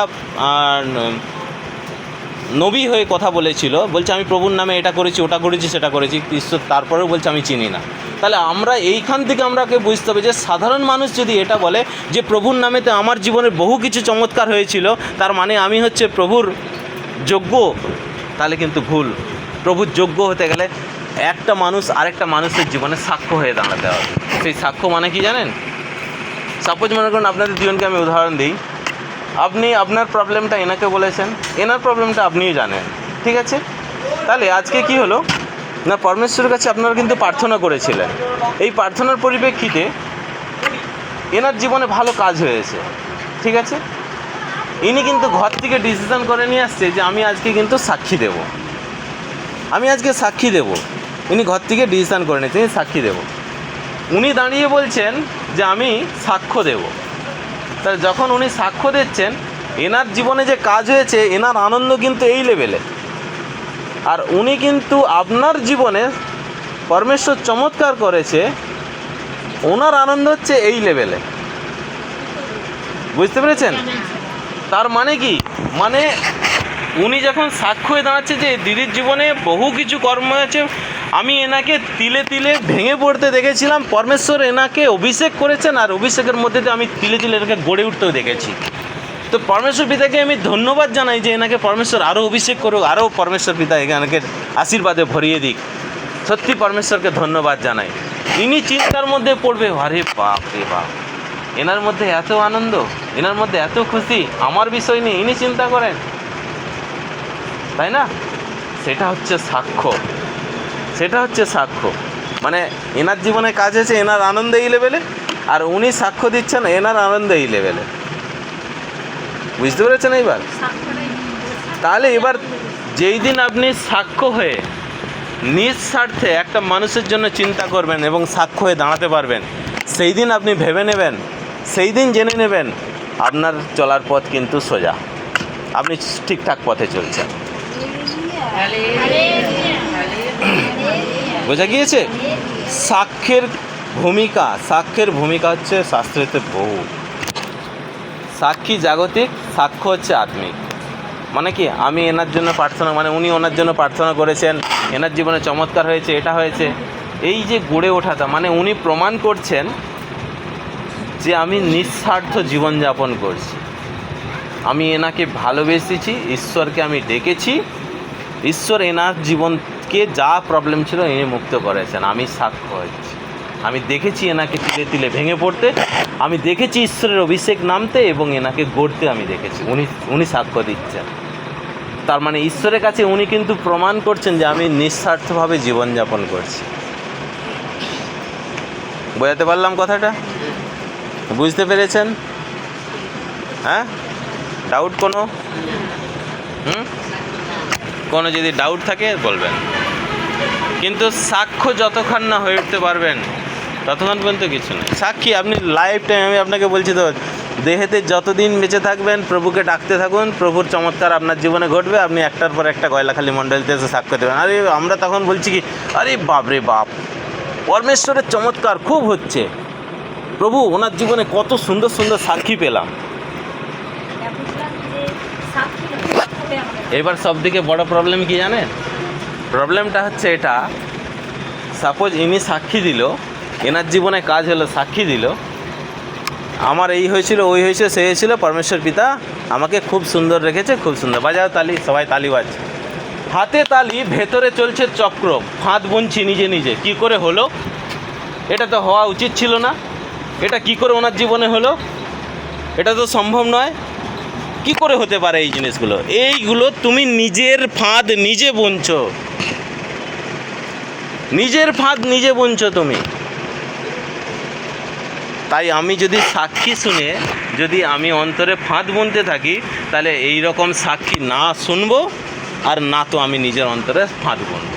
তাই সেই জন্য আপনাদেরকে বলছি, অপর মানুষের জীবনে একজন সবাই যেন আমরা সাক্ষ্য হয়ে উঠতে পারি। এবং পরমেশ্বর পিতাকে, ওই যে বললাম, ঈশ্বর আর মানুষ দুজনেই সাক্ষ্য দেবে, দুজনে সাক্ষ্য দেবে। তাহলে আগে মানুষ সাক্ষ্য দিচ্ছে এবং ঈশ্বর, তারপরে তোমার বিচারের সময় তখন ঈশ্বর সাক্ষ্য দিচ্ছে। মানুষের সাক্ষ্য এখানে, ঈশ্বরের সাক্ষ্য ওখানে। বুঝতে পারছেন? কারো যদি কিছু জিজ্ঞাসা থাকে জিজ্ঞাসা করতে পারে, কিন্তু আমাদেরকে প্রত্যেককে সাক্ষ্য হয়ে উঠতে হবে, প্রত্যেককে। সাক্ষীতে কী হয়েছে? আমরা কি বলি জানেন তো? যেই দিন আমরা হয়তো মণ্ডলীতে কোনো সাক্ষী পেলাম না, সেদিন আমরা বলছি, যাক পিতা পরমেশ্বরকে ধন্যবাদ জানাই, পিতা পরমেশ্বর সবাইকে ভালো রেখেছে, তাই না? এটাই বলি আমরা, পিতা পরমেশ্বর সবাইকে ভালো রেখেছে, এর জন্য পিতা পরমেশ্বরকে ধন্যবাদ জানাই। আরে ভালো থাকো। আমরা কোনো দিন ভেবেছি আজ মানুষ সাক্ষী দিল, দেয়নি আজকে সাক্ষী, আজকে কেউ দেয়নি। ঈশ্বর সবাইকে ভালো রেখেছে, দেহেতে ভালো রেখেছে, কিন্তু আত্মায় ভালো রাখা। যেই দিন আপনারা এটা উনি যেদিন সাক্ষ্য হয়ে দাঁড়াবেন না, আপনার ওনার প্রতি প্রেমটা আরও অনেক দীর্ঘ বেড়ে যাবে, বহু বেড়ে যাবে। কারণ কেন বলুন তো? আপনার আনন্দ এই লেভেলে, ওনার আনন্দ এই লেভেলে। আপনি আচম্বিত হবেন, বাবা আমার থেকে আমার জীবনে কাজ। আপনি ঘরে গিয়ে ভাববেন, আমার জীবনে কাজ হলো, ঈশ্বর আমার জীবনে চমৎকার করলো, আর পাশে ওনার দিদির কত আনন্দ দেখো। কাল আপনার সঙ্গে এনার যে সম্পর্ক আছে না, যেদিন সাক্ষ্য হয়ে উঠতে পারবেন না, সেদিন দেখবেন, প্রত্যেককেই বলছি কথাটা, সেই দিন দেখবেন এই সম্পর্ক কেউ ভাঙতে পারবে না, কেউ ভাঙতে পারবে না, হাতোড়া মারলেও ভাঙতে পারবে না। সাক্ষ্য হওয়ার যে সম্পর্কটা না, এটা কেউ ভাঙতে পারবে না। হয়েছে? বোঝা গিয়েছে সবাই? ঠিক আছে, তাহলে শেষ। হ্যাঁ বলুন। কারো বিষয়ে হুম, আমি প্রথমে মানুষ সাক্ষ্য দেবে, সাক্ষী দেবে, সাক্ষ্য। সাক্ষ্য দেবে। সাক্ষ্য। তাহলে মানুষ সাক্ষ্য দেওয়ার পর বিচার সাক্ষ্য দেবে, ঈশ্বর। সাক্ষ্য এখানে মানুষ দেবে, সাক্ষ্য এখানে, আর ঈশ্বর দেবে ওখানে বিচারের সময়। মানুষ সাক্ষ্য দেওয়ার পর হুম, ঈশ্বর সেটা পুরোপুরি বহন করবে, তার নিশ্চয়তা কি? 100%, 100%। কারণ একটু আগেই আমি একটা কথা বললাম, যেই দিন আপনি হারুর জন্য, আপনি এই ভাইটার জন্য আপনি যখন সাক্ষ্য হয়ে দাঁড়াবেন না, আপনাকে দে নজরে আজ দেখে, কালকে আপনার প্রতি এনার ভালোবাসা আরও দ্বিগুণ বেড়ে যাবে।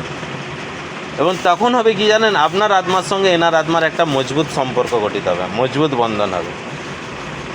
বোঝা গিয়েছে?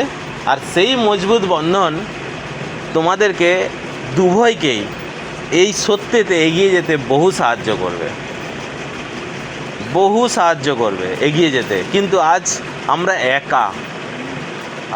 একা, সেই কারণে আমরা ডিসকাশন বা আত্মার সঙ্গে আত্মাদের টান সংযোগ এই জিনিসগুলো আমাদের মধ্যে অনেক খামতি থেকে গেছে। আর যার কারণে বলছে যে এখানে মানুষ যখন আপনি সাক্ষ্য দেবে না, এখানে সাক্ষ্য দিল, আত্মার সঙ্গে আত্মার টানটা খুব ভালো থাকলো, সত্যিতে গড়গড় করে এগিয়ে যাচ্ছেন, কোনো অসুবিধে নেই, ঠিক আছে, মজবুত বন্ধন গঠিত হলো। এবার কী হবে না, বিচারের সময় কী হলো না, বিচারের সময় গিয়ে ঈশ্বর বিচার আসনের সামনে ওখানে গিয়ে সাক্ষ্য দিয়ে দেবে যে হ্যাঁ এ মানুষটা এই ছিল ওই ছিল ওই ছিল। বলুন না, ক্লিয়ার করুন। হ্যাঁ বলুন। ধরুন রাম মানে আমি এখানে কোনো ব্যক্তির কথা বলছি, তিনি বর্তমান সেই হিসেবে কোনো এক ব্যক্তি, তিনি আমার জন্য, ধরুন আমার জন্য হুম প্রার্থনা করছে, হুম প্রভুর নামে হুম চিহ্ন চমৎকার আশ্চর্য কাজ হচ্ছে, হুম আমি তার জীবনের সাক্ষ্য হয়ে গেছি। হুম তিনি কিন্তু হুম ঈশ্বরের বাক্যে আমি বুঝলাম না ব্যাপারটা, আবার বলুন। রাম নামে একজন ব্যক্তি হ্যাঁ আপনার, হ্যাঁ নিজেকে বিশ্বাসী বলে দাবি করছেন, দাবি করছে। হ্যাঁ আত্মিক কি আছে সেটা আমি বিশ্লেষণ, হ্যাঁ আদমি কি আছে না, ঠিক আছে, তিনি প্রভুর নামে চিহ্ন চমৎকার হুম বা আশ্চর্য কাজ করছে। হ্যাঁ ধরুন তিনি আমার জন্য প্রার্থনা করে আমার জীবনে চিহ্ন চমৎকার হুম বা আশ্চর্য কাজ করলেন, হুম আমি তার জীবনে হুম। সাক্ষ্য হয়ে উঠলেন, উঠলাম। হুম তার মানে তিনি কাছে ঈশ্বরের কাছে আমি তার হয়ে সাক্ষ্য দিলাম। এবার ঈশ্বর তাকে তার ডাক্তারবাবু একটু বুঝতে আপনি ভুল করছেন। ওই জায়গাটা পরিষ্কার হতো। ভুলটা হচ্ছে এটাই হচ্ছে আপনার, যে আপনি বলছেন যে আমি তার জীবনে সাক্ষ্য হয়ে ঈশ্বরের কাছে আমি সাক্ষ্য হয়ে গেলাম, আপনি যেটা এক্ষুনি বললেন। কিন্তু আমি আজকে ঈশ্বরের নামে যে মানে প্রভুর নামে বা ঈশ্বরের নামেতে যে এই মানুষটা যে একটা পরিবর্তন হয়েছে বা যে কোনো জায়গা থেকে বেরিয়েছে, তো সেটা আমি কিন্তু আমি ঈশ্বরের সন্তানদেরকে আমি কিন্তু কাছে আমি জানালাম, ঈশ্বর সেটা কিন্তু শুনলেন। কারণ আপনাদের দুজনের সম্পর্কটা দেখে আরও দুজন কিন্তু মজবুত হতো। মজবুত হবে, ঠিক আছে।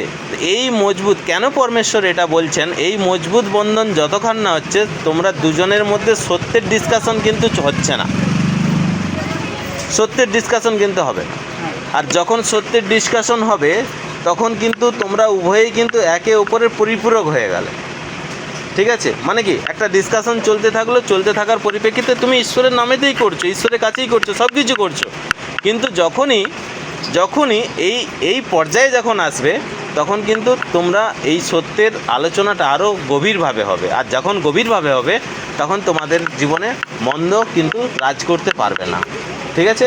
আর এইভাবে করে যখন দুনিয়া সমাপ্তি ঘোষিত করবেন তখন ঈশ্বর ওখানে গিয়ে সাক্ষ্য দিচ্ছে যে হ্যাঁ এই মানুষটা এইভাবে ঠিক হয়েছিল, ঠিক আছে। এবার কে আপনি যেটা বলছেন কে মানে চমৎকার করেছে তার নামান্নার নামে বলেছে ওটা পবিত্র শাস্ত্রে যেটা মথির 7:21 আছে, হ্যাঁ। সেটা যতই আমাদের প্রভু প্রভু বলে ডাকো না কেন, হ্যাঁ আহ, এই বিষয়টা সম্পূর্ণ আলাদা। তোমরা যতই আমাকে প্রভু প্রভু বলে ডাকো না কেন, ঠিক আছে, কেউ স্বর্গরাজ্যে ঢুকতে পারবে না, ঠিক আছে। এই বিষয়টা সম্পূর্ণ, এটা ঢোকার বিষয় নয়। আরে ঢুকবে তখনই, স্বর্গরাজ্যে ঢুকবে যখনই বিচার কমপ্লিট হবে তারপরে ঢুকবে। সেই বিচার কমপ্লিটের আগে আমাদের করণীয় কি, সেটা হচ্ছে এটা। শুধু এই বিষয়টাতে আপনাকে স্বর্গরাজ্যের গেট খুলে দেওয়া হবে না, এইরকম বহু কিছু জিনিস আছে যেগুলোকে আমাদের জীবনে মেনটেন করতে হবে আমাকে সত্যিতে টিকে থাকতে গেলে, বুঝতে পেরেছেন। সত্যিতে টিকে থাকতে গেলে যে তোমরা শুধু প্রভু প্রভু বলে, এখানে তো প্রভু প্রভু বলছি না, এখানে তো সাক্ষ্য হয়ে উঠেছ এখানে তো। কোন জায়গাটা আপনার প্রবলেম হচ্ছে বলুন না, সেই জায়গাটা। আসল ব্যাপারটা যেটা বলতে যাচ্ছি, যিনি আশ্চর্য বা চিহ্ন কাজটা করছে তিনি তো প্রভুর নামে করছেন। আরে বাবা আপনি কেন এটাকে গুলাচ্ছেন, আপনি আশ্চর্য চিহ্ন কাজের কথাতে কেন আসছে, আশ্চর্য চিহ্ন কাজের প্রসঙ্গতে কেন আসছে? আপনারা একে অপরের জন্য বলছি কথাটা, আপনি চিহ্ন চমৎকারের দিকে কেন দৌড়াচ্ছেন?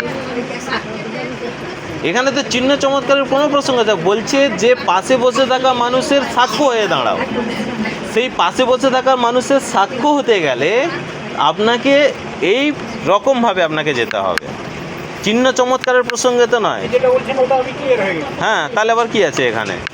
আমি কোনো কোনো মানে প্রচারকের ক্ষেত্রে তো আমি গিয়ে বলছি না, এটা তো একে অপরের কথাতে আসছে। তাহলে এটাই তো বলছি, এটা প্রচারকের ক্ষেত্রেতে আসি না, এটা প্রচারকের ক্ষেত্রে আসছি না। তাহলে ওটা ঠিক আছে। আর একজন যদি প্রচারক যদি সে যদি বলে, আমি এখানে প্রচার করছি, আপনি আপনাকে প্রবলেমের কথা বললেন, আপনি বহু প্রবলেমের মধ্যে রয়েছেন, আমি সেখান থেকে আমি প্রার্থনা করলাম বা যাই কিছু করি না কেন, আপনি এখানে এসে আমি বলছি হ্যাঁ আমি আজকে একটা সাক্ষ্য দেবো, আমি ডাক্তারবাবুর হয়ে আমি সাক্ষ্য দিচ্ছি। ঠিক আছে, আমি ডাক্তারবাবুর হয়ে সাক্ষ্য দিচ্ছি। তো সাক্ষ্য দিতে গিয়ে আমি বললাম যে এনাকে আমি ভেঙে পড়তে দেখেছিলাম, এনার জীবনে পরমেশ্বরের অভিষেক নেমেছে, পরমেশ্বরের অনুগ্রহ নেমেছে, আমি দেখেছি, ওনাকে বুঝেছি, আর বোঝার পরিপ্রেক্ষিতে আমি ওনাকে গড়তেও পর্যন্ত দেখেছি। তো সত্যি মহান পিতা পরমেশ্বরকে ধন্যবাদ জানাই যে পরমেশ্বর এনার জীবনে অনুগ্রহ প্রদান করে এনাকে আজকে একটা জায়গায় দাঁড় করিয়ে দিয়েছে। পরমেশ্বরকে সত্যি পরমেশ্বর পিতাকে ধন্যবাদ জানাই। পরমেশ্বর কাছে এই প্রার্থনা করি যেন পুনরায় যতদিন ইনি দেহেতে বেঁচে থাকবেন ততদিন যেন ঈশ্বরের অনুগ্রহতে ইনি আশিস ঝর্ণার ন্যায় যেন নেমে আসে। এটাই আমার সাক্ষ্য, আমি দিতে পারি। কিন্তু আমি যদি বলি আরে পরমেশ্বর পিতার কাছে আমি প্রার্থনা করেছিলাম এনার জীবনে, ঠিক আছে আমি প্রার্থনা করেছিলাম বলে ইনি এখান থেকে এই হয়েছেন, ইনি এখান থেকে এটা হয়েছেন, সেটা অন্য ব্যাপার। এটা আলাদা, এটা আলাদা।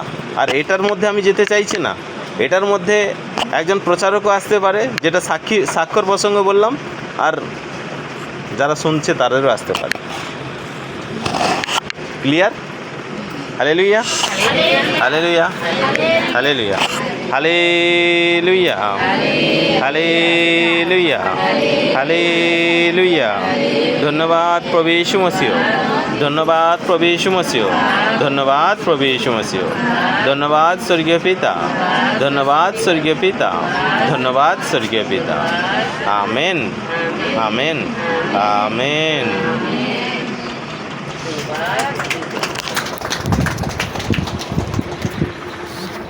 দেখো